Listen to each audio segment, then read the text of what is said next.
আল্লাহ কোন একটা জায়গায় যদি কোন লোক একত্রিত হয় আর ওই জায়গায় যদি আল্লাহ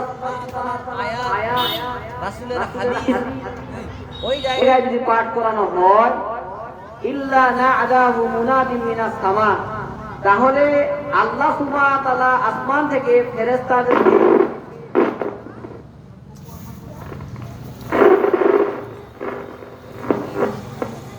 ফেরেশতাদেরকে ডেকে বলেন কুমু মাগফিরাল্লাকুম, আজকে যারা এখানে উপস্থিত হয়েছে তোমরা তাদের সকলকে ক্ষমা করে দাও।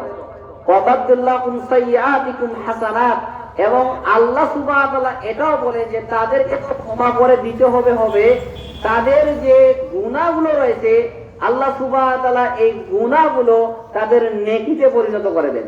সুবহানাল্লাহি ওয়া বিহামদিহি। তাহলে দেখেন এই যে জায়গায় বসার গুরুত্ব আছে কিনা, অনেক বেশি গুরুত্ব রয়েছে। কিন্তু আসলে আজকে হয়েছে কি, যেখানে কোরআন সুন্নাহর কথা বলে এই জায়গাগুলোতে মানুষ উপস্থিত হতে চায় না। দেখবেন যেখানে গান বাজনা হয়, যেখানে হয়তো দেখা গেলে পার্টি হচ্ছে, এই জায়গাগুলোতে মানুষ বেশি, কারণ অন্তর মানুষের গাফেল হয়ে গেছে, অন্তর কঠিন হয়ে গেছে। এই কারণে আজকে আমি আলোচনা করব অন্তর কঠিন হয়ে যাওয়ার কারণ। দেখেন একটা মানুষের যে কল্প রয়েছে, আত্মা রয়েছে, এটাই কিন্তু সবকিছু। রাসূল সাল্লাল্লাহু আলাইহি সাল্লাম বলেন আলা ইন্না ফিল জাসাদি মুদগা, জেনে রাখো প্রত্যেকটা মানুষের শরীরে একটা গোশতের পিণ্ড রয়েছে। ইযা সালুহাত সালুহাল জাসাদু কুল্লু ওয়া ইযা ফাসাদাত ফাসাদাল জাসাদু কুল্লু। এই গোশতের পিণ্ডটা যদি ভালো হয়ে যায় তাহলে মানুষটাও ভালো হয়, মানুষটাও ভালোর পথে চলতে শুরু করে। ওয়া ইযা ফাসাদাত ফাসাদাল জাসাদু কুল্লু আলা ওয়াহিয়াল কলব। আর এই পিণ্ডটা যদি খারাপ হয়ে যায় তাহলে মানুষটাও খারাপের দিকে চলতে থাকে। তাহলে এই যে মানুষের পিণ্ড একটা রয়েছে, ভালো হয়, আল্লাহ রাসূল সাল্লাল্লাহু আলাইহি সাল্লাম বলেন তার কার্যক্রমগুলো ভালো হবে। তাকে দেখবেন যে যেখানে আলোচনা হয়, ওয়াজ মাহফিল হয়, ওইখানে যাইতে তাকে ভালো লাগবে। আর যদি খারাপ হয়ে যায় দেখবেন যে ওই জায়গায় তাকে যাইতে আর ভালো লাগবে না। আল্লাহ রাসূল সাল্লাল্লাহু আলাইহি সাল্লাম বলেন আলা ওয়াহিয়াল কলব, এটা হচ্ছে অন্তর।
তাও ঠিক আছে, আপনার থাকে এটা হয়েছিল।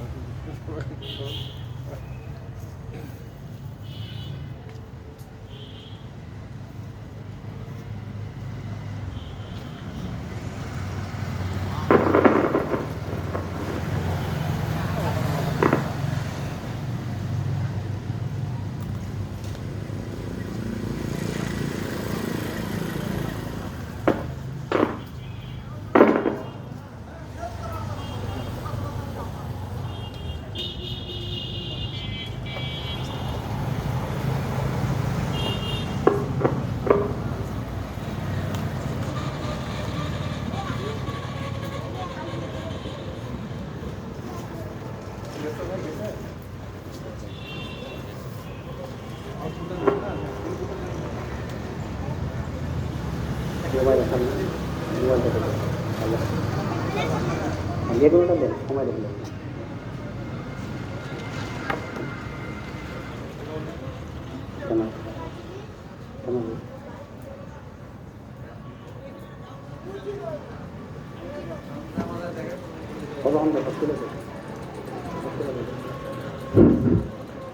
ঠিক আছে।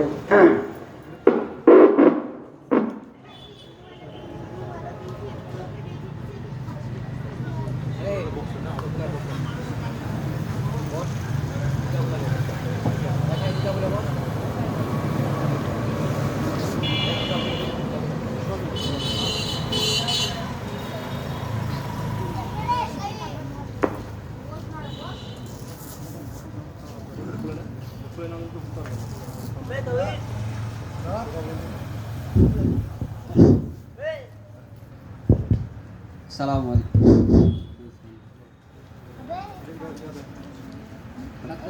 ভাই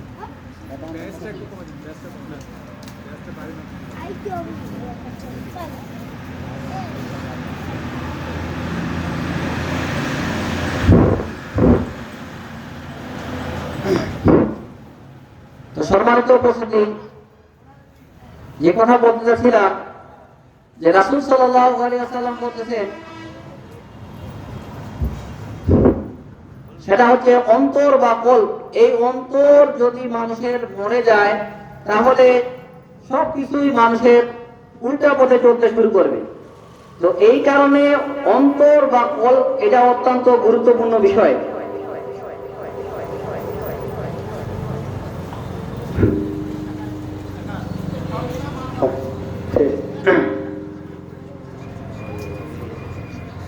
তাড়াতাড়ি ঠিক করেন ভাই, কিভাবে আলোচনা হয়।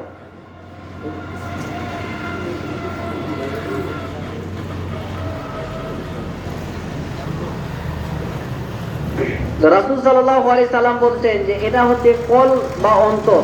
তো আসুন, যেই কথা বলতেছিলাম যে অন্তর কঠোর হয়ে যায় যখন আমাদের কল্ব বা আত্মা এটা মরে যায়। এই আত্মা কল্ব মরে যাওয়ার কারণে আজকে আমাদের এই সমস্যাগুলো। তো আজকে আলোচনা করতেছি যে এই অন্তর কঠিন হওয়ার কারণ। এক নম্বর যেটা বলবো সেটা হচ্ছে ইবাদতে গাফেল হয়ে যাওয়া। যখন আপনি ইবাদতে গাফেল হয়ে যাবেন, সালাত আদায় করতে দেখবেন যে আপনাকে ভালোই লাগতেছে না। আপনি আসতেছেন সালাত আদায় করতেছেন, করতে করতে বিভিন্ন আপনার চিন্তা, দেখা যাচ্ছে জোহরের সালাত হচ্ছে, আপনি চিন্তা করতেছেন কাজ করে করে করে করে জোহরের সালাতটা আদায় করে নেবেন। এই যে এটা হচ্ছে অন্তর কঠিন হওয়ার একটা কারণ। সালাত আপনাকে ভালোই লাগে না, আপনি সালাতে দাঁড়িয়েছেন, চিন্তা করছেন কখন বাসায় যাবো, মসজিদ থেকে কখন যাব, মসজিদে আপনাকে ভালো লাগে না। তো এইভাবে মানুষের অন্তর যে কল্পটা রয়েছে এইভাবে মনে যায়। তো এই কারণে সম্মানিত উপস্থিতি, এই কথা বলতেছিলাম যে অন্তর মানুষের কঠিন হয়ে যায় তখন যখন মানুষ ইবাদতে গাফেল হয়ে যায়। দুই নম্বর যেটা বলবো সেটা হচ্ছে মৃত্যুকে স্মরণ না করা। আজকে আমরা যে মরতে হবে এই চিন্তা ভাবনাটা আজকে আমাদের উঠে গেছে। আমরা মরবো এই রকম চিন্তা ভাবনা যদি থাকতো তাহলে আজকে দেখেন এইখানে একটা আলোচনা হচ্ছে, আপনি বাসায় বসে না থেকে এইখানে আসতেন, অবশ্যই আসবেন, যে এইখানে আসলে আপনার কিছু না কিছু লাভ হবে। কারণ যখন কোরআন এবং হাদিসের কথা বলা হয়, ওয়াইজা তুলিয়াত আলাইহিম আয়াতুহু যাদাতুহুম ঈমানান ওয়া আলা রাব্বিহিম ইয়াতাওয়াক্কালুন, তখন মানুষের ঈমানটা এমনিতেই বেড়ে যায়। কারণ মানুষের ঈমান বাড়ে এবং কমে। আমরা জানি মানুষের ঈমান বাড়ে এবং কমে। আপনি যখন রাসূল সাল্লাল্লাহু আলাইহি সাল্লামের সাহাবারা বলতেন যে আল্লাহ রাসূল সাল্লাল্লাহু আলাইহি সাল্লাম, আমরা যখন আপনার কাছে আসি তখন মনে হয় যে জান্নাত এবং জাহান্নাম দেখতেছি। আবার যখন আমরা বাসায় চলে যাচ্ছি তখন মনে হচ্ছে যে দুনিয়ার কার্যক্রমে ব্যস্ত হয়ে যাচ্ছি, তখন আর পরকালের কথা মনে পড়ে না। তো আল্লাহ রাসূল বলছেন যে তোমাদের এইটা এই কারণে হয়, যদি ঈমানটা সবসময় তোমাদের মজবুত থাকতো তাহলে ফেরেশতারা এসে তোমাদের বাড়িতে সাক্ষাৎ করতো, তোমাদের সঙ্গে এসে মুসাফা করতো। তাহলে কতটা গুরুত্বপূর্ণ বিষয় চিন্তা করে। এই কারণে আমাদের মৃত্যুকে বেশি বেশি করে কি করতে হবে, স্মরণ করতে হবে। এক সাহাবী এসে আল্লাহ রাসূল সাল্লাল্লাহু আলাইহি সাল্লামকে বলেন, আল্লাহ রাসূল সাল্লাল্লাহু আলাইহি সাল্লাম, আইয়ুল মুমিনিনা আতিয়া, মুমিনদের মধ্যে সর্বোত্তম মুমিনকে? রাসূল সাল্লাল্লাহু আলাইহি সাল্লাম বললেন, আকসারুহুম লিল মাউতি যিকরান ওয়া আহসানুহুম লিমা বা'দা ইস্তিদাদ। ওই ব্যক্তি সর্বোত্তম যে ব্যক্তি মৃত্যুকে বেশি বেশি করে স্মরণ করে। আপনি আজকে বাসায় গিয়ে ঘুমাবেন, আপনি যদি এই চিন্তাটা করেন যে আজকে আমি ঘুমাচ্ছি, এই ঘুমটাই আমার শেষ ঘুম হয়ে যেতে পারে, পারে কিনা? কারণ আমরা যখন ঘুমাই তখন আমরা একটা দোয়া পড়ি, আল্লাহুম্মা বিইসমিকা আমুতু ওয়া আহইয়া, হে আল্লাহ আমি তোমার নামে মৃত্যুবরণ করতেছি। দোয়াতে কি বলতেছেন? আল্লাহ আমি তোমার নামে মৃত্যুবরণ করতেছি, ওয়া আহইয়া, এবং আবার তোমার নামে আমি জীবিত হব। তাহলে আল্লাহ যদি চান তাহলে আপনি জীবিত হতে পারবেন, না হলে কিন্তু আপনি জীবিত হতে পারবেন না। তাহলে এই চিন্তাটা যদি আমাদের আজকে থাকতো যে আজকে আমি বাসায় যাচ্ছি, এই ঘুমটা আমার শেষ ঘুম হয়ে যেতে পারে, আমি আর চেতন নাও পাইতে পারি, তাহলে দেখা যাইতো যে আপনার আমলে একটা পরিবর্তন আসতো। যে আমি ঘুমাচ্ছি, আল্লাহ যদি আমাকে না আর উঠায়। কত মানুষ দেখে গেছেন যে দেখবেন যে বাসায় গিয়ে ঘুমাইতে আর উঠতে পারেনি, সাহেব মতিউর রহমান মাদানী আলোচনায় আমি শুনেছিলাম, উনি বলতেছে যে দাম্মাম সেন্টারে আমার সঙ্গে এই জায়গায় আমি আলোচনা করতেছি, উনি শ্রোতা হিসেবে বসেছিল। পরের দিন সকালবেলা শুনতেছি উনি আলোচনা শুনে বাসায় গিয়েছে, পরের দিন আমার কাছে যে ফোন আসতেছে যে উনি মারা গিয়েছে। চিন্তা করেছে, উনি কি কোনোদিন চিন্তা করতে পারেছিল যে আমি মারা যাব? পারেনি। তো আজকে আমরা যারা এখানে আছি, আমরা কি এই গ্যারান্টি দিতে পারবো যে আমি এইখানে বাসায় গিয়ে ঘুমিয়ে আবার সকাল করব, ফজর হবে? এই গ্যারান্টি আমরা কেউ দিতে পারবো? কেউ পারবো না। এখানে যারা আছি কেউ দিতে পারবো না। তারপরে আমাদের কি দুনিয়াটা আমাদের আত্মভুলা করে রেখেছে। দুনিয়াটা কি করেছে? আত্মভুলা করে রেখেছে। যার কারণে আল্লাহ রাসূল সাল্লাল্লাহু আলাইহি সাল্লাম বলেন, ফাত্তাকু দুনিয়া ওয়াত্তাকুন নিসা, তোমরা দুনিয়া এবং নারী থেকে বিরত থাকো। কারণ দুনিয়া নিয়ে আমরা ব্যস্ত হয়ে পড়েছি। রাসূল সাল্লাল্লাহু আলাইহি সাল্লাম বলেন, ওয়াল্লাহি, আল্লাহর কসম করে বলছি, লা আল ফাকরা আখশা আলাইকুম ওয়ালাকিন আখশা আলাইকুম আন তুসাতা আলাইকুমুদ দুনিয়া কামা বুসিতা আলা মান কানা কাবলাকুম ফাতানাফাসুহা কামা তানাফাসুহা ফাতুহলিকাকুম কামা হালাকাকুম। রাসূল সাল্লাল্লাহু আলাইহি সাল্লাম বলেন, আল্লাহর কসম করে বলছি, তোমরা গরীব হবা, ফকির হয়ে যাবা, এই চিন্তা আমি করি না। আমি কি চিন্তা করি? তোমাদের উপরে দুনিয়াটাকে ওইভাবে চাপিয়ে দেওয়া হবে যেইভাবে তোমাদের পূর্ববর্তী জাতি, পূর্ববর্তী কওমের উপরে চাপিয়ে দেওয়া হয়েছে। আর এই দুনিয়াকে লাভ করার জন্য তোমরা ওইভাবে প্রতিযোগিতা করবা যেইভাবে তোমাদের পূর্ববর্তী জাতি, পূর্ববর্তী কওম প্রতিযোগিতা করেছিল। রাসূল সাল্লাল্লাহু আলাইহি সাল্লাম বলেন, এই দুনিয়া তোমাদেরকে ওইভাবে ধ্বংস করবে যেভাবে পূর্ববর্তী জাতিদেরকে ধ্বংস করেছিল। তাহলে আজকে আমরা দেখেন সব সময় শুধু দুনিয়ার পিছনে ছুটে বেড়াচ্ছি।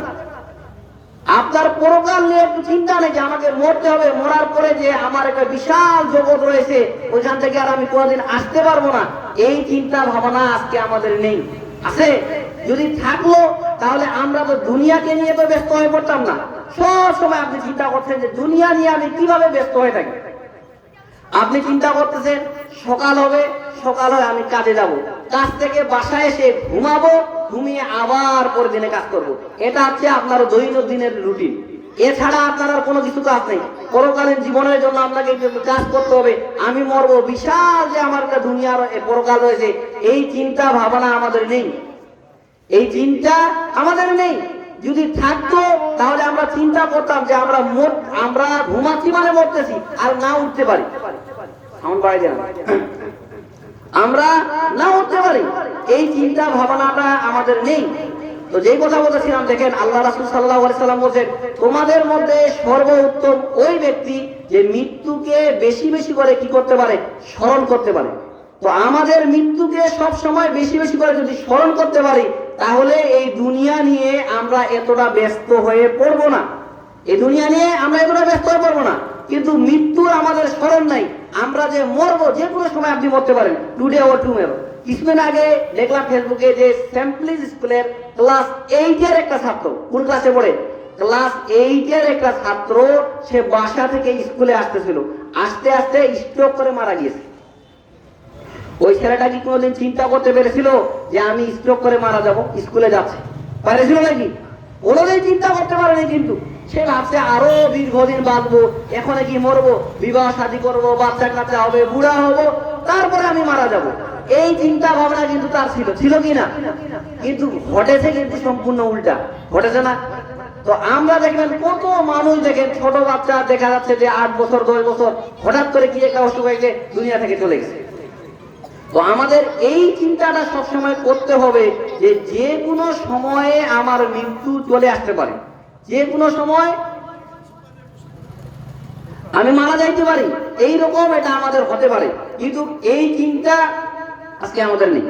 আমরা গাফেল হয়ে গেছি। কিছুক্ষণ আগে তো বললাম, যেখানে গান বাজনা হয়, দুনিয়া নিয়ে ব্যস্ত, এখানে একটা নারী নিয়ে নাচানাচি হবে, ওইখানে লোকজন হবে। আজকে আমি বলি, এখানে একটা কত বড় আয়োজন করছি না, সারাটা মাস দৌড়াদৌড়ি করতেছি, তারপরও মানুষ আসে না। আজকে যদি এই জায়গায় না হোক, সামনে হোক, ওই জায়গায় দেখবেন দুইটা হয়তো ড্রামের যদি বাড়ি পড়ে যায়, তো পুরা পাড়া মানুষ চলে যেত ওই জায়গায় কি হয়েছে, যাই দেখি আসে। এটা মেয়ে যাচ্ছি নাচানাচি করতো, পুরা পাড়া মানুষ চলে যাইতো। কিন্তু যখন এখানে দেখছেন যে বাইরে থেকে যখন সাহেব আসতে আলোচনা করতেছে, একটু যাই শুনি না, শুনলে আপনার কি সমস্যা হবে? সারা জীবন তো আপনি দুনিয়ার পিছনে ঘুরতেছেন। আজকে যদি এখানে আসি বসে 2-3 ঘন্টা সময় দিতেন, আপনার এমন কি লস হয়ে যাইতো? কি লস হইতো? কোনো লস হইতো না। কিন্তু আমরা ওই দুনিয়া নিয়ে পড়ে গেছি।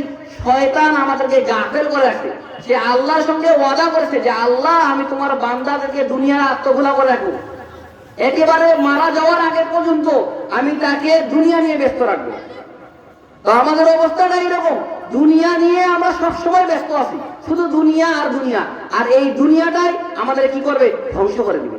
দুনিয়াটা আমাদের কাছে বিশাল হয়ে গেছে। অথচ রাসূল সাল্লাল্লাহু আলাইহি সাল্লাম কি বলতে দেখেন, ওয়াল্লাহি আল্লাহর কসম করে বলছি, আল্লাহর কসম করে বলছি, মা দুনিয়া ওয়াল আখিরা ইল্লা মিসলু মা ইয়াজালুকুম আহাদুকুম ইসবাহু ফিল ইয়ামনি ফালিয়ানজুর বিমা ইয়ারজু। রাসূলুল্লাহ বলেন, আল্লাহর কসম করে বলছি, দুনিয়া আর পরকালের পার্থক্য হচ্ছে এই রকম, তোমাদের কেউ সাগরের মধ্যে হাত ডুবিয়ে ওই হাতটা উঠিয়ে নেবে, যেটুকু পানি আসলো এটা হচ্ছে দুনিয়া, আর এই যে বিশাল সাগর এটা হচ্ছে পরকাল। বুঝতে পারছেন? দুনিয়ার উদাহরণটা আল্লাহ তাআলা দেখেন কিভাবে বলতেছেন। আপনি একটা সাগরের মধ্যে হাত ডুবিয়ে কতটুকু পানি আসবে বলেন দেখি, কতটুকু পানি আসবে? এই যে পানিটা আসলো একটুও তো পানি আসবে না, হয়তো দেখা যাচ্ছে আপনার হাতটা একটু ভিজা ভিজা বোঝা যাবে এতটুকু। তো এই যে আসলো এতটুকু এটা হচ্ছে দুনিয়া, আর বিশাল যে সাগর এটা হচ্ছে পরকাল। কিন্তু আমরা দেখেন ওই দুনিয়া নিয়ে পড়তেছি। রাসূল সাল্লাল্লাহু আলাইহি ওয়াসাল্লাম বলেন, লাউ কানাতি দুনিয়া তা'দিলু ইনদাল্লাহি জানাহা বাউদাতান মা সাকা কাফিরান মিনহু শুরবা। আল্লাহর কাছে এই দুনিয়ার মূল্য যদি একটা মাছির দানা সমতুল্য হইতো, তাহলে আল্লাহ সুবহানাহু ওয়া তাআলা কোন কাফেরকে এক ঢোক পানিও পান করতে দিত না। চিন্তা করেছেন? আল্লাহর কাছে দুনিয়ার মূল্যটা দেখেন কেমন, একটা মাছির দানা সমতুল্য না, একটা মাছির দানা সমতুল্য না আল্লাহর কাছে এই দুনিয়াটা। চিন্তা করছেন? তাহলে দুনিয়াটা আল্লাহর কাছে কতটা তুচ্ছ, আর আমাদের কাছে দুনিয়াটা কত বেশি। আপনি যদি চিন্তা করেন, এই দুনিয়ার মধ্যে আমরা কিভাবে নিমজ্জিত হয়ে আছি, শুধু দুনিয়া আর দুনিয়া। আপনাকে যে মরবেন, মরার পরে যে আপনাকে হিসাব দিতে হবে, এই চিন্তা আপনি করেছেন? অথচ রাসূল সাল্লাল্লাহু আলাইহি সাল্লাম বলেন, লা তাযালু কদামা ইবনে আদামা ইয়াউমাল কিয়ামাতি হাত্তা ইউসআলা আন খামসিন। রাসূলুল্লাহ বলেন, আদম সন্তান 5টা জিনিসের হিসাব না দেওয়া পর্যন্ত তার পা নড়াচড়া করতে পারবে না। কয়টা জিনিসের হিসাব? আমার সঙ্গে বলেন, কয়টা জিনিসের হিসাব দিতে হবে? 5টা জিনিসের হিসাব দিতে হবে। এক, আল্লাহ সাল্লাল্লাহু বলেন, আন উমরি ফিমা আপনা, আপনার পুরা জীবনের হিসাব দিতে হবে। আপনি 60 বছর বাঁচবেন, 70 বাঁচবেন, এই পুরা জীবনটাকে আপনাকে হিসাব দিতে হবে যে বান্দা 60 বছর 70 বছর যে বেঁচে ছিলে, এই সময়টা তুমি কি করেছিলে। ওয়ান শাবাবি ফিমা আপনা, আপনার যৌবনকালে আপনাকে হিসাব দিতে হবে। যৌবনকালে এই যে 14 ফেব্রুয়ারি গেল, ভ্যালেন্টাইন ডে, ভালোবাসা ডে, নারীকে নিয়ে ফিরতি করেছো, নাচানাচি করেছো, এর হিসাব দিতে হবে। কারণ আল্লাহর ফেরেশতারা সবকিছু লিখতেছে, লিখতেছে কিনা? লিখতেছে। কিন্তু সবকিছু আপনি যাই করেন না, সবকিছু আজকে যেমন মাহফিল ভিডিও হচ্ছে, সবকিছু আল্লাহ আপনাকে ওইভাবে দেখাই দিবে। তাহলে সবকিছুর হিসাব আপনাকে কিন্তু দিতে হবে। রাসূল সাল্লাল্লাহু আলাইহি ওয়াসাল্লাম বলেন, ওয়ান শাবাবি ফিমা আপনা, পুরা যৌবনকালের হিসাব দিতে হবে। ওয়া আন মালিহি মিন আইনা আকতাসাবা ওয়া ফিমা আনফাকা।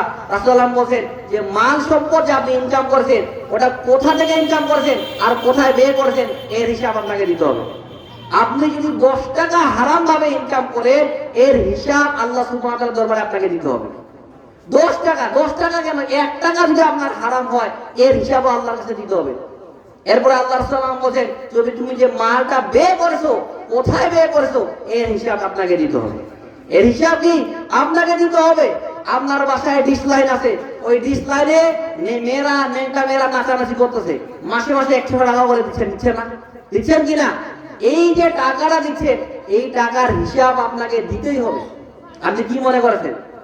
কারণ আজকে এই দুনিয়াটা হিসাবের জায়গা না, এখানে আমলের জায়গা। কিসের জায়গা?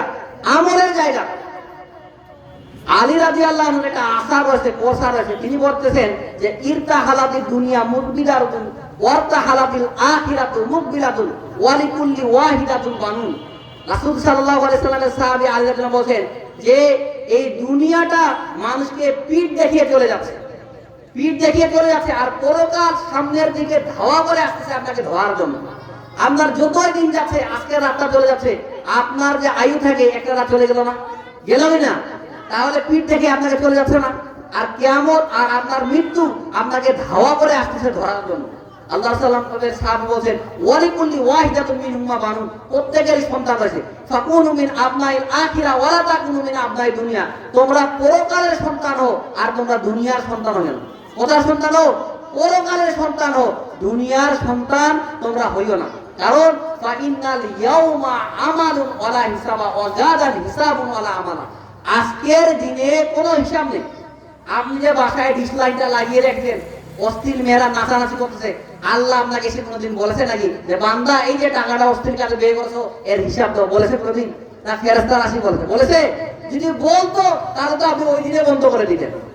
কিন্তু আল্লাহ বলবে না, আজকে আপনার আমলের সময় এখানে কোনো হিসাব নাই, আর যখন নিঃশ্বাসটা বের হয়ে যাবে ওইখানে আপনাকে শুধু হিসাব দিতে হবে। এই যে টাকালা অপচয় করতেছেন, এই যে হারাম কাজে টাকাগুলো ব্যয় করতেছেন, আপনার যেও টাকায় ব্যয় হবে। আপনি চিন্তা করতেছেন আমার সন্তানটার জন্মদিন, এখানে হ্যাপি বার্থডে টু ইউ করি, এই যে কেক কেটে আসেন না, কেকটা হয়তো 2000 টাকা নিয়েছে, এই টাকার হিসাব আল্লাহ আপনার কাছে দিয়ে দিবেন। কোড়ায় গন্ডায় আপনার কাছে আল্লাহ সেই দিয়ে দিবেন। আপনি কি মনে করেছেন? এর হিসাব আল্লাহ বলবে যে আজকে হিসাব দাও, তারপরে তোমার পান রাজা করো, এর আগে তোমার পান রাজা তুমি করতে পারবে না। তাহলে সেই দিনটা কতটা ভয়াবহ হবে আপনি একটু আজকে চিন্তা করেন। কিন্তু এই চিন্তা আজকে আমাদের নেই যে আল্লাহর কাছে আমাকে হিসাব দিতে হবে, পরকালে আমার কি হবে। আজকে যদি আমার নিঃশ্বাসটা বের হয়ে যায় তাহলে আমার অবস্থা কি হবে আপনি যদি চিন্তা করেন। আজকে রাতে যদি আপনি মারা যান তাহলে আপনার অবস্থা কি হবে আপনি চিন্তা করেন। অথচ আপনি পাপের মধ্যে সবসময় নিমজ্জিত রয়েছেন, আপনার বাড়ি ডিসলাইনটা লাগাই রয়েছে। আপনি মারা যাওয়ার পরে আপনার সন্তান তো ডিসলাইন কেটে দিবে না, কারণ ওই জ্ঞান ওর নেই। তো ওকে তো কোরআন সুন্নাহর আপনি জ্ঞানই নেই। দিলে ও আজকে মাহফিলে আসতো, বাসায় বসে টেলিভিশন দেখতে পারতো না। আপনার স্ত্রীরও ওই জ্ঞান নেই, ওই বাসায় দেখতে থাকে। আপনি মারা যাবেন, ওরা নাচ গান দেখতে থাকবে, আর পাপের জারিয়া যাইতে থাকবে, আর কবরে আযাব আপনার বাড়তে থাকবে। আর আপনার সন্তানকে যদি ভালো এলেম দিতেন, সঠিক জ্ঞান দিতেন, তাহলে ওই সন্তান আপনার জন্য দোয়া করতো। যদিও আপনার জান্নাত হইতো, আল্লাহ আপনাকে জান্নাত দিত শুধু ওই সন্তানের কারণে। দেখবেন আপনাকে হাদিস দেখায়, মিশকাতুল মাসাবির ইলম অধ্যায় একটা হাদিস রয়েছে, জান্নাতে এক ব্যক্তির মর্যাদা বাড়তে আছে।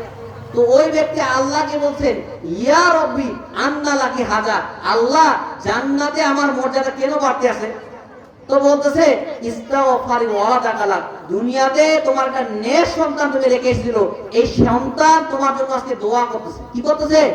দোয়া করতেছে। না নেশার দ্রব্য খেয়ে বেড়াচ্ছিল, কি করতেছে? বলে ভালো কাজ করতেছে, তোমার জন্য দোয়া করে হাত ধরে দোয়া করছে, রব্বির হামহুমা কামা রাব্বায়ানি সাগীরা। এই কারণে দোয়া করার কারণে জান্নাতে তোমার মর্যাদা বাড়তে আছে। তাহলে সন্তানকে কি বানাইতে হবে? দুনিয়াতে নেক সন্তান রেখে যাইতে হবে। আর আপনি মারা যাওয়ার পরে আপনার সন্তান যদি যাবতীয় অন্যায় অস্থির কাজের মধ্যে নিমজ্জিত থাকে, যাবতীয় বেহায়ার পড়ার মধ্যে নিমজ্জিত থাকে, তাহলে আপনার আযাব বাড়বে না কমবে? বলেন দেখি, বাড়বে না? বাড়তেই থাকবে আপনার আযাব। তাহলে আপনার সন্তানকে কি করতে হবে? নেক সন্তান হিসেবে আপনাকে গড়ে তুলতে হবে, ভালো সন্তান হিসেবে গড়ে তুলতে হবে। আপনি মারা যাওয়ার পরে ও যেন অস্থিরতা চালু না থাকে, পাপের জারিয়া যেন না থাকে। আপনি মারা যাবেন, ও যেন আপনার জন্য দোয়া করতে পারে। এইরকম একটা সন্তান দুনিয়াতে রেখে দেন, এটা আপনার সম্পদ। দুনিয়াতে হাজার হাজার লক্ষ কোটি টাকা রেখে যে কোনো লাভ নেই। আপনি চিন্তা করছেন আমার 5টা সন্তান বা 2টা সন্তান, এদের জন্য একটু জায়গা 20 বিঘা 10 বিঘা জায়গা কিনে রেখে দেন, কোনো লাভ হবে না।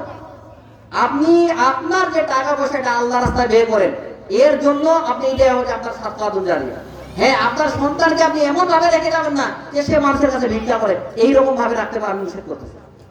আপনি তাকে স্বাবলম্বী ভাবে রেখে যান, এইভাবে আপনি তাকে রেখে যান। তো যে কথা বলেছেন সম্মানিত উপস্থিতি, যে আমাদের মৃত্যুকে বেশি বেশি করে কি করতে হবে? স্মরণ করতে হবে, তাহলে আপনার অন্তরটা গাফেল হবে না। 2 নম্বর আল্লাহ সাল্লাম এরপরে সাহাবী বলেন, আল্লাহ রাসূল সাল্লাল্লাহু আলাইহি ওয়াসাল্লাম আইয়ুল মুমিনিন আফদাল, মুমিনদের মধ্যে সর্বোত্তম কে? রাসূল সাল্লাল্লাহু আলাইহি ওয়াসাল্লাম বলেন আহসানুহুম খুলুকা, যার চরিত্র অনেক ভালো, যার আখলাক অনেক ভালো।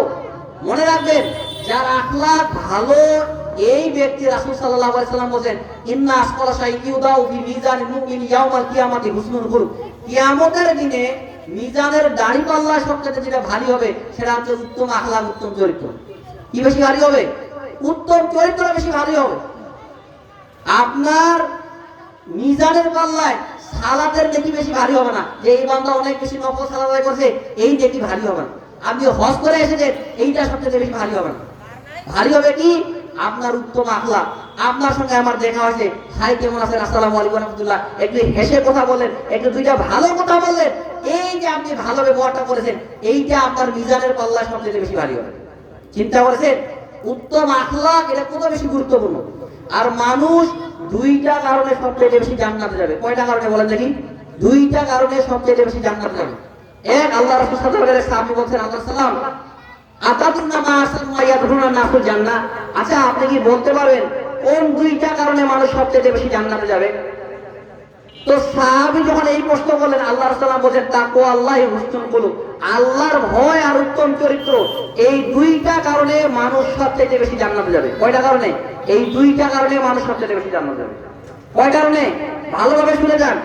তাকওয়া আল্লাহর ভয় যদি আপনার অন্তরে থাকে, এক, আর উত্তম আখলাক, এই দুইটা কারণে মানুষ সবচেয়ে বেশি জান্নাতে যাবে। মনে রেখেছেন? সালাতের কারণে আপনি সবচেয়ে বেশি জান্নাত। সালাত আদায় করা তো ফরজ। আপনি মুসলিম মানে আপনাকে সালাত আদায় করতেই হবে, এর কোনো মাপ নেই। বুঝতে পারছেন? মাপ কোনো নাই। আপনি মুসলিম থাকতে হলে আপনাকে সালাত আদায় করতে হবে, নাহলে আপনি মুসলিম থাকতে পারবেন না। কিছুক্ষণ আগে আমাদের যে বক্তা ছিল মাগরিবের আগে আপনি বলেছেন, তো যে কথা বলতেছিলাম যে এই দুইটার কারণে মানুষ সবচেয়ে বেশি জান্নাতে যাবে, আবার দুইটা কারণে মানুষ সবচেয়ে বেশি জাহান্নামে যাবে। এরপরে স্যার বলছেন আতাদুন্না মা আসারু মা ইয়াদখুলুনা নাসু নারা। আচ্ছা আল্লাহ সাল্লাম কোন কারণে মানুষ সবচেয়ে বেশি জাহান্নামে যাবে? আল্লাহ রাসূল সাল্লাল্লাহু আলাইহি সাল্লাম বললেন সেটা হচ্ছে আল ফামু আল ফারাক, একটা যে মুখ আর লজ্জা স্থান, এই দুইটা কারণে মানুষ বেশি বেশি করে জান্নাতে যাবে। তাহলে কয়টা কারণে মানুষ বেশি বেশি করে জান্নাতে যাবে? দুইটা কারণে।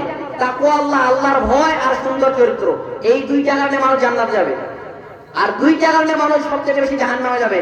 এক, সেটা হচ্ছে মুখ আর লজ্জা স্থান। কেন? মুখ দিয়ে মানুষ দুনিয়ার পাপের কথা বলে।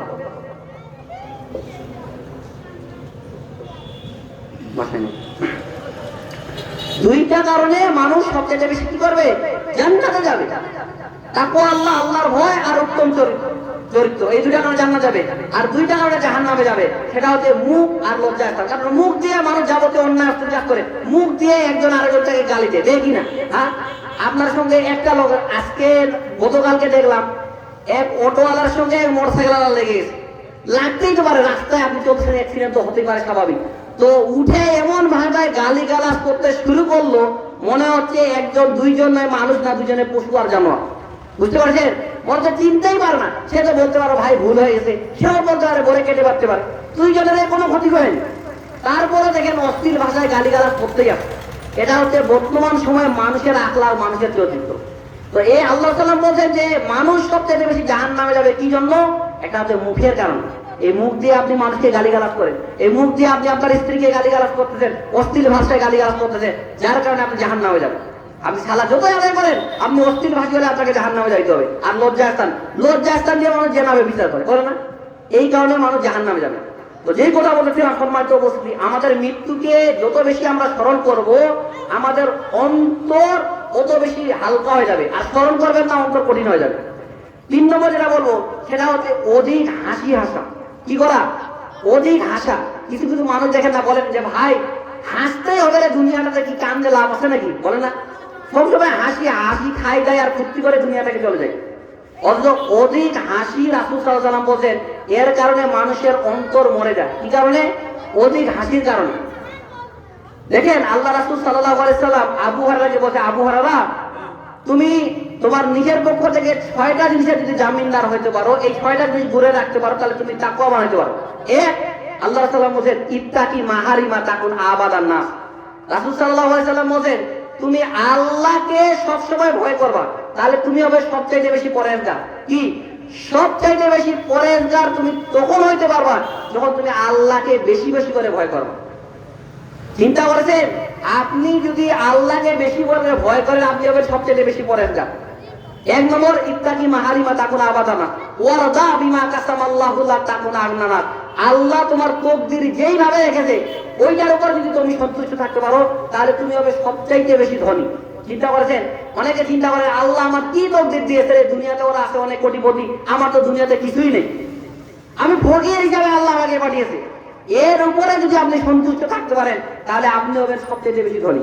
মনে রাখবেন, টাকা পয়সা বেশি হলে মানুষ ধনী হইতে পারে না। হইতে পারে নাকি? রাসূল সাল্লাল্লাহু আলাইহি ওয়াসাল্লাম বলেন, রাসূলুল্লাহ বলেন যে টাকা পয়সা বেশি হলে মানুষ ধনী হতে পারে না। যার অন্তরটা বড়, যার মনটা বড়, সে হচ্ছে বেশি ধনী। যার মনটা কি? বড় বড় সে বেশি ধনী, সে কোটিপতি দেখা যাচ্ছে ওরা 10,000 টাকা মসজিদে দিতে পারে না, আর আপনি মধ্যবিত্ত, তারপরে আপনি 10,000 টাকা দিয়ে দিচ্ছেন, তাহলে ধনী কে বলেন দেখি? যে ওই এসে গেছে। করোনার সময় দেখছিলাম এক ব্যক্তি সারা জীবন ভিক্ষা করে যা টাকা ইনকাম করেছে সব মসজিদে দান করে দিয়েছে, সব মসজিদে দান করে দিয়েছে, তার ধনী কে বলেন? যার কোটি কোটি টাকা রয়েছে ও 10,000 টাকা দান করতে ভয় পায়, আর সে সারা জীবন মানুষের দাঁড়ে দাঁড়ে গিয়ে টাকা ইনকাম করেছে, ভাই আমাকে 10 টাকা দেন, এইভাবে করে করে টাকা জমিয়ে সব আল্লাহ রাস্তা দিয়ে গেছে। এখানে আল্লাহ রাসূল সাল্লাল্লাহু আলাইহি সাল্লাম বলেন যে লাইসাল গিনা আন কাসরাতিল আরাব ওয়ালাকিন্নাল গিনা না, টাকা বেশি হলে মানুষ ধনী হতে পারে না, যার মন বড় সে বেশি ধনী, যার মনটা বড় ওই ব্যক্তি সবচেয়ে বেশি ধনী, আল্লাহ রাসূল সাল্লাল্লাহু আলাইহি সাল্লাম বলেন। তো যেই কথা বলতেছিলাম আপনার নজর করছি, ভাই আপনার মাইক এখনো ভালো হয় না কিন্তু এইভাবে মাহফিল করা যাবে বলেন দেখি?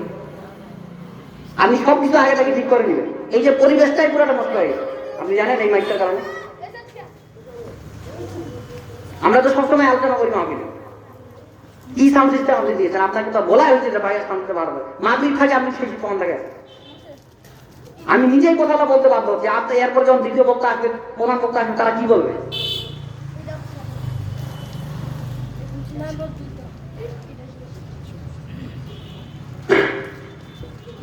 তো যেই কথা বলতেছিলাম সম্মানিত উপস্থিতি, যে টাকা বেশি হলেই মানুষ ধনী হইতে পারে না, যার মন বড় সে সবচেয়ে বেশি ধনী।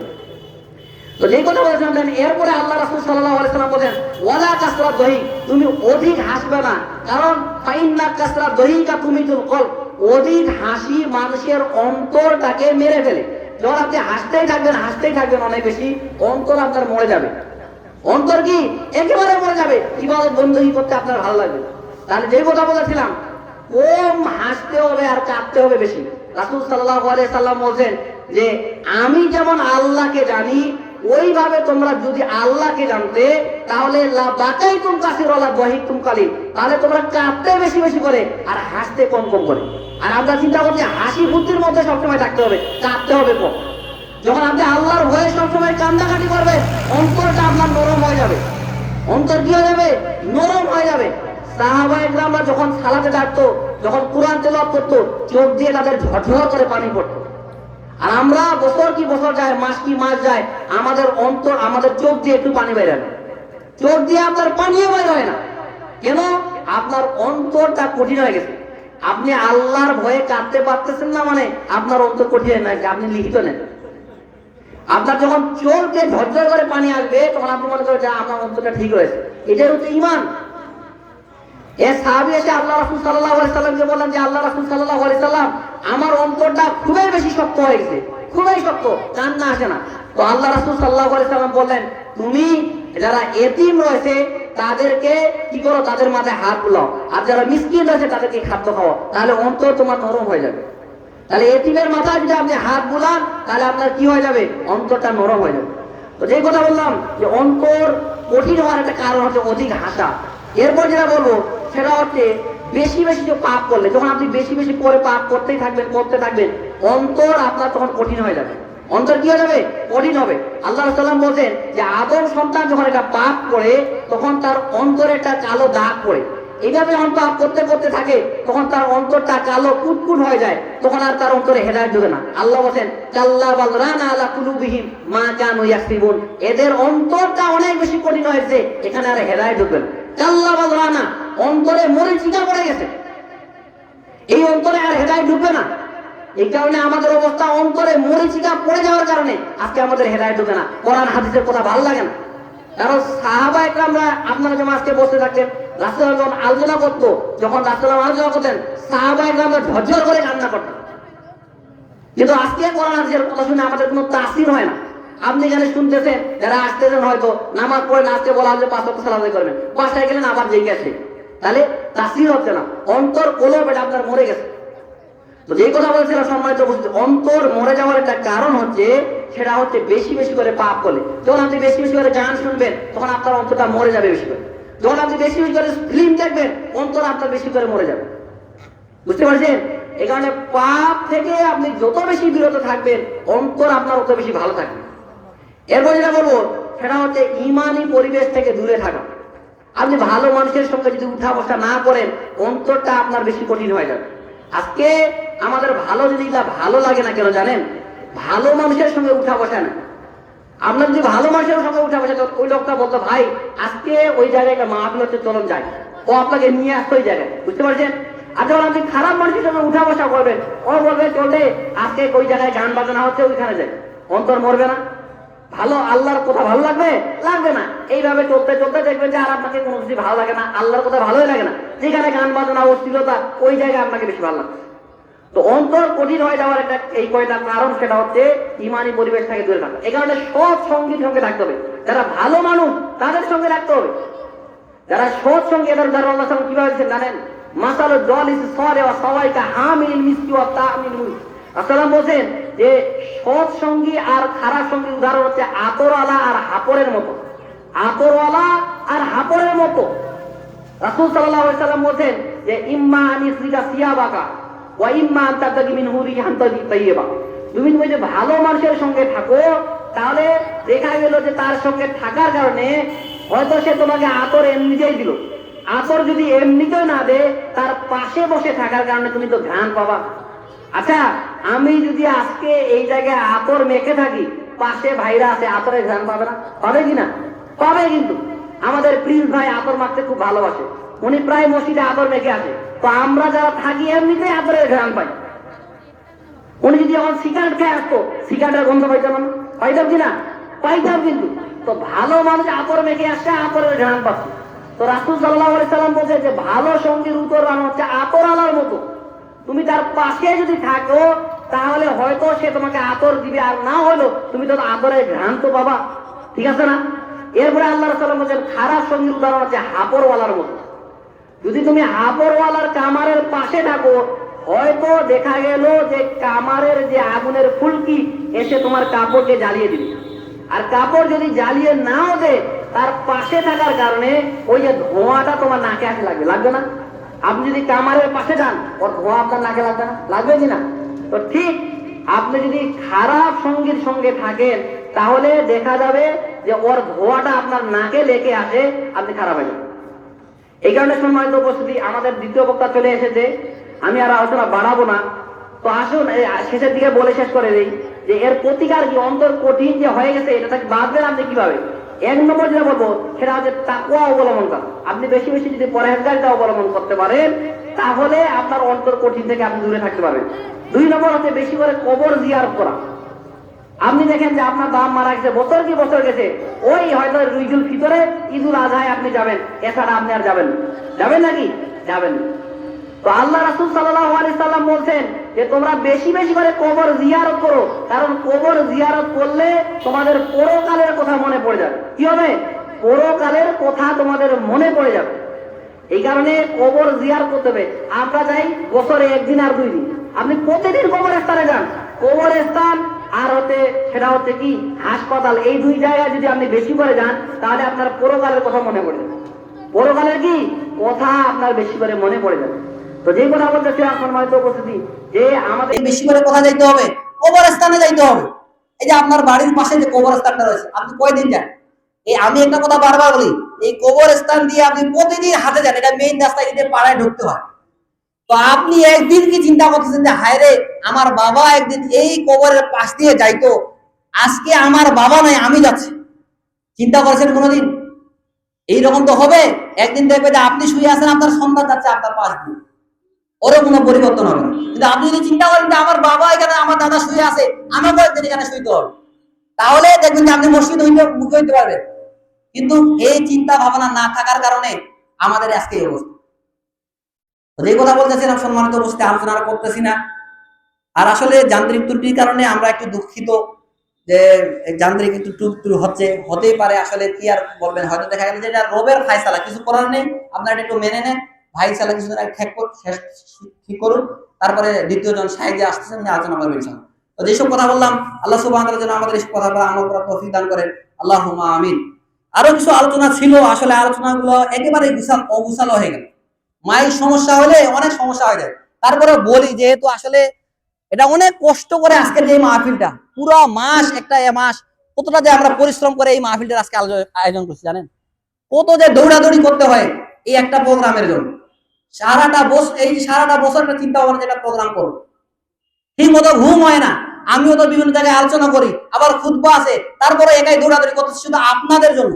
যেহেতু আমি এখানকার ইমাম, আমার একটা দায়িত্ব রয়েছে, আমি চাচ্ছি আপনারা কিছু শুনেন, এসে মসজিদমুখী হন। আচ্ছা, আমার কি প্রয়োজন আছে বলেন তো? আমি তো ইচ্ছা করলে বিভিন্ন জায়গায় গিয়ে আলোচনা করে টাকা পয়সা তো আমি পাচ্ছি, এখানে টাকা পয়সা খরচা করে এই আয়োজনটা করার কোনো প্রয়োজন আছে আমার? ছিল বলেন তো? কোনো প্রয়োজন ছিল না। কিন্তু আমরা চাই যে আপনি মসজিদমুখী হন, আপনি এখান থেকে দুই একটা কথা শুনেন, এইটাই আমাদের সাকসেস। আমাদের খরচা হোক টাকা হাজার হাজার, কিন্তু আমরা সাকসেসফুল তখনই হব এখানে আপনি যদি 10টা মানুষ আসে শুনেন, তখনই আমরা সাকসেসফুল মনে করতো। এই যে পরিশ্রমটা, আজকে যদি এখানে আরো 1-200 লোক এসে বসতো, তাহলে এই পরিশ্রমটা অনেকটাই সার্থক হতো। হোক লোক কম হোক, এতে আমাদের দুঃখ নেই। তারপরও আমি বলতাম যে আপনি পাশের বাসায় আছেন শুয়ে, কেন আপনার মাহফিল আপনি আসবেন না? এই জিনিসটা আপনাকে গুরুত্ব দেওয়া উচিত আছে। যে আমরা তো হয়তো দেখা গেল যারা যুবক, এদেরকে নিয়ে একটা খারাপ জায়গায় আয়োজন করতে পারতো, যুবকরা করতে পারতো কিনা? তো ওরাও তো আমাদের সঙ্গে মিশে এই জায়গায় মাহফিলটা আয়োজন করেছে। তো আসুন একটা পয়েন্ট বলে শেষ করে, আমি মনে করি যেটা আপনাদের জন্য গুরুত্বপূর্ণ হবে, সেটা হচ্ছে জান্নাতে বাড়ি নির্মাণ করার উপায়। আমি 9:30 দিয়ে শেষ করে দিব ইনশাআল্লাহ। জান্নাতে ঘর নির্মাণ করার কয়টা উপায় আছে, হাদিস বলবো না, শুধু 10টা পয়েন্ট বলি। এক, সেটা হচ্ছে মসজিদ নির্মাণ করা। রাসূল সাল্লাল্লাহু আলাইহি সাল্লাম বলেন, মান বানা লিল্লাহি মাসাজিদান বানাল্লাহু বাইতান ফিল জান্নাহ। কেউ যদি আল্লাহর ঘর নির্মাণ করে, আল্লাহ সুবহানাহু ওয়া তাআলা তার জন্য জান্নাতে একটা ঘর নির্মাণ করবে। সুবহানাল্লাহ। 2 নম্বর, সেটা হচ্ছে দিনে এবং রাতে 12 রাকাত সুন্নত সালাত আদায় করা। কয় রাকাত? ফরজ বাদ দিয়ে 12 রাকাত সুন্নত সালাত যদি আপনি আদায় করেন, জান্নাতে আল্লাহ সুবহানাহু ওয়া তাআলা আপনার জন্য একটা ঘর নির্মাণ করবে। সেটা হচ্ছে কি, জোহরের পূর্বে 4, পরে 4, কত হইলো? 8 রাকাত হইলো না? মাগরিবের সময় 2, কত হইলো? 10। আর 10, জোহরের আগে 4, এরপরে 2, 4 আর 2 6 রাকাত। মাগরিবের সময় 2 রাকাত, 8 রাকাত। এশার পরে 2 রাকাত, 10 রাকাত। ফজরের পূর্বে 2 রাকাত, 12 রাকাত। এই দিনে এবং রাতে যদি আপনি 12 রাকাত সালাত আদায় করেন, তাহলে আল্লাহ সাল্লাম বলেন ওই ব্যক্তির জন্য জান্নাতে আল্লাহ সুবহানাহু ওয়া তাআলা ঘর নির্মাণ করবেন। সুবহানাল্লাহ। 3 নম্বর হচ্ছে সূরা ইখলাস 10 বার পাঠ করা। আপনি যদি প্রতিদিন সূরা ইখলাস 10 বার করে পাঠ করেন, তাহলে জান্নাতে আল্লাহ সুবহানাহু ওয়া তাআলা আপনার জন্য একটা ঘর নির্মাণ করবেন। আমরা জানি সূরা ইখলাস 3 বার পাঠের ফজিলত, কিন্তু 10 বারের হাদিসটাও সহিহ। রাসূলুল্লাহ বলেন, কেউ যদি মান কারা কুল হুয়াল্লাহু আহাদ 10 মাররা, তাহলে কেউ যদি সূরাতুল ইখলাস 10 বার পাঠ করে সারা দিনে, তাহলে আল্লাহ সুবহানাহু ওয়া তাআলা তার জন্য জান্নাতে একটা ঘর নির্মাণ করবে। সুবহানাল্লাহ। তাহলে এই আমল আমাদের করতে হবে কিনা? এই শুধু আমলের নিয়তেই কথাগুলো বলতেছি। এরপর যেটা বলবো, সেটা হচ্ছে কারো সন্তান মারা গেলে যদি ধৈর্য ধারণ করে। আপনার একটা সন্তান মারা গেছে, আপনি যদি ধৈর্য ধারণ করেন, তাহলে আল্লাহ বলবে এই যে বান্দা ধৈর্য ধারণ করলো, এর জন্য জান্নাতে একটা ঘর নির্মাণ করো, আর ঘরের নাম রাখো বাইতুল হাম। কি নাম? বাইতুল হাম।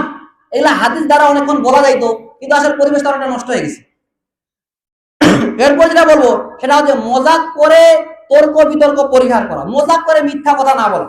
রাসূলুল্লাহ বলেন, কেউ যদি মজাক করেও মিথ্যা কথা না বলে, তাহলে ওই ব্যক্তির জন্য জান্নাতের মধ্যস্থানে আল্লাহ সুবহানাহু ওয়া তাআলা ঘর নির্মাণ করবেন। তাহলে আমরা কতটা মিথ্যা কথা বলি দেখেন। আপনি আছেন হয়তো শিকদার হাটে, আপনি আছেন হয়তো শিকদার হাট, বলছেন ভাই আমি শহরে আছি, এমনিতেই মিথ্যা কথা বলছেন। রাসূলুল্লাহ বলেন, কেউ যদি মজাক করে মিথ্যা কথা পরিত্যাগ করতে পারে, জান্নাতে আল্লাহ সুবহানাহু ওয়া তাআলা মাঝামাঝি তার জন্য একটা ঘর নির্মাণ করবে। আর কেউ যদি তার আখলাককে উত্তম করতে পারে, তাহলে জান্নাতের সর্বোচ্চ স্তরে আল্লাহ সুবহানাহু ওয়া তাআলা তার জন্য একটা জান্নাত দিবেন। চিন্তা করেছেন? উত্তম আখলাকের কারণে, ভালো চরিত্রের কারণে জান্নাতের সর্বোচ্চ স্তরে আল্লাহ সুবহানাহু ওয়া তাআলা আপনার জন্য একটা জান্নাত। তাহলে চিন্তা করেন উত্তম আখলাকের গুরুত্ব আছে কিনা? আছে। এরপর যেটা বলবো, সেটা হচ্ছে যে কাতারের মাঝে ফাঁকা বন্ধ রাখা। রাসূলুল্লাহ বলেন, মান সাদ্দা ফুরজাতান ফি সাফিন রাফাহুল্লাহু বিদারাজাত ওয়া বানাল্লাহু বাইতান ফিল জান্নাহ। যে ব্যক্তি কাতারের মাঝের ফাঁকা জায়গা বন্ধ রাখবে, আল্লাহ সুবহানাহু ওয়া তাআলা তার মর্যাদা বাড়িয়ে দিবে এবং জান্নাতে তার জন্য একটা ঘর নির্মাণ করবে। সুবহানাল্লাহ। তাহলে আজকে দেখেন আমাদের হানাফি ভাইরা এইভাবে ফাঁকা ফাঁকা দাঁড়ায়, ওই জায়গায় আরো 2 জন ঢুকাইতে পারে। আজকে আমি এই জায়গায় বলে যাচ্ছি, কেউ যদি একটা হাদিস দেখাইতে পারে যে কাতারের মাঝে ফাঁকা ফাঁকা রাখতে হবে, তাহলে আমি কাবিরুল ইসলাম এইখানে বলবো শহীদপুরে, ভাই সবাই ফাঁকা ফাঁকা হয়ে দাঁড়ান। আপনি একটা হাদিস দেখাইতে পারবেন না যে হাদিসে আল্লাহ সাল্লাম বলেন তোমরা ফাঁকা ফাঁকা হয়ে দাঁড়ান। রাসূলুল্লাহ বলেন যে ইস্তাউ ওয়া আতাদিলু, তোমরা কি কাতারগুলো সোজা করে নাও, তোমরা এখানে ইটের প্রাচীরের মতো হয়ে দাঁড়াও। কারণ যে ব্যক্তি ফাঁকা ফাঁকা হয়ে দাঁড়াবে, আল্লাহ তাদের অন্তরের মধ্যে দেখবেন যে বিভেদ সৃষ্টি করে দিবে, ভালোবাসা আর থাকবে না। এই কারণে আপনি যদি পায়ের সঙ্গে যদি পা বাড়ান, তাহলে আল্লাহ রাসূল সাল্লাল্লাহু আলাইহি ওয়াসাল্লাম বলছেন ওই ব্যক্তির মর্যাদা আল্লাহ বাড়িয়ে দিবে এবং জান্নাতে তার জন্য একটা ঘর নির্মাণ করবেন। সুবহানাল্লাহ। চিন্তা করেছেন কতটা গুরুত্বপূর্ণ? কিন্তু এই আমলটা আমরা করি না, হাদিসে আছে, আমরা আমল করতে চাই না। এরপর যেটা বলবো সেটা হচ্ছে বাজারে প্রবেশে একটা দোয়া পড়া। আসলে বলছেন কেউ যদি বাজারে প্রবেশে এই দোয়াটা পড়ে, লা ইলাহা ইল্লাল্লাহু ওয়াহদাহু লা শারীকা লাহু লাহুল মুলকু ওয়া লাহুল হামদু ইউহি ওয়া ইউমিতু ওয়া হুয়া হাইয়ুন লা ইয়ামিতু বিয়াদিল খায়র ওয়া হুয়া আলা কুল্লি শাইইন কাদির। এই দোয়াটা যদি আপনি বাজারে গিয়ে পড়েন, তাহলে আপনার 10 লক্ষ নেকি হবে। কয় লক্ষ? 10 লক্ষ নেকি। আপনাকে যদি বলা হয় যে বাজারে গিয়ে এই দোয়াটা পড়লে আপনাকে 10,000 টাকা দেওয়া হবে প্রতিদিন, আপনি কি করবেন? বাদ দিবেন কোনোদিন? কিন্তু আমরা নেকি বুঝি না। বাজারে গিয়ে এই দোয়াটা আপনি যদি পড়েন 10 লক্ষ নেকি হবে। মুহাদ্দিসরা کرام বলছেন যে এই রকম ফজিলতপূর্ণ হাদিস পাওয়াটাই কঠিন। অন্য কোনো হাদিসে এইভাবে আমলের ব্যাপারে বলা হয়নি যে এই দোয়া পড়লে 10 নেকি হবে। কিন্তু কারণ কেন বলা হয় যে বাজারে গিয়ে মানুষ গাফেল থাকে, থাকে কিনা? বাজারে গিয়ে দুনিয়ার মানুষের গীবত ফাজাইতে শুরু করে। তো এই যদি আপনি দোয়াটা পড়েন, আপনার 10 লক্ষ নেকি হবে, 10 লক্ষ গুনাহ আপনার মাফ হয়ে যাবে, 10 লক্ষ আল্লাহ সুবহানাহু ওয়া তাআলা আপনার মর্যাদা বাড়িয়ে দিবেন এবং জান্নাতে আপনার জন্য একটা ঘর নির্মাণ করবেন। সুবহানাল্লাহ। জান্নাতে এর বিনিময়ে কি করবেন? একটা ঘর নির্মাণ করবেন। আপনি বাজারে গিয়ে যদি এই দোয়া পড়েন, তাহলে পড়তে হবে কিনা আমাদের? এই দোয়া বাজারে গিয়ে পড়বেন। হিসনুল মুসলিম একটা বই আছে, এই বইয়ে আপনারা পাবেন। শেষে যেটা বলবো সেটা হচ্ছে আল্লাহ রাস্তায় জিহাদ করা। যারা আল্লাহ রাস্তায় জিহাদ করে, আল্লাহ রাসূল সাল্লাল্লাহু আলাইহি ওয়াসাল্লাম বলেন যে আল্লাহ সুবহানাহু ওয়া তাআলা তাদের জান্নাতের মধ্যস্থানে একটা ঘর নির্মাণ করবে। এই হাদিসটা আপনারা পাবেন নাসাইর 3133 নম্বর হাদিস। তো যেসব কথা বললাম সংক্ষিপ্তভাবে, আল্লাহ সুবহানাহু ওয়া তাআলা যেন আমাদের এইসব কথার উপরে আমল করার তৌফিক দান করেন। আল্লাহুম্মা আমিন। ওয়া আখির দাওয়ানা আলহামদুলিল্লাহি রাব্বিল আলামিন। সুবহানাকা আল্লাহুম্মা বিহামদিকা আশহাদু আল্লা ইলাহা ইল্লা আনতা আস্তাগফিরুকা ওয়া আতুবু ইলাইক। আসসালামু আলাইকুম ওয়া রাহমাতুল্লাহি ওয়া বারাকাতুহু।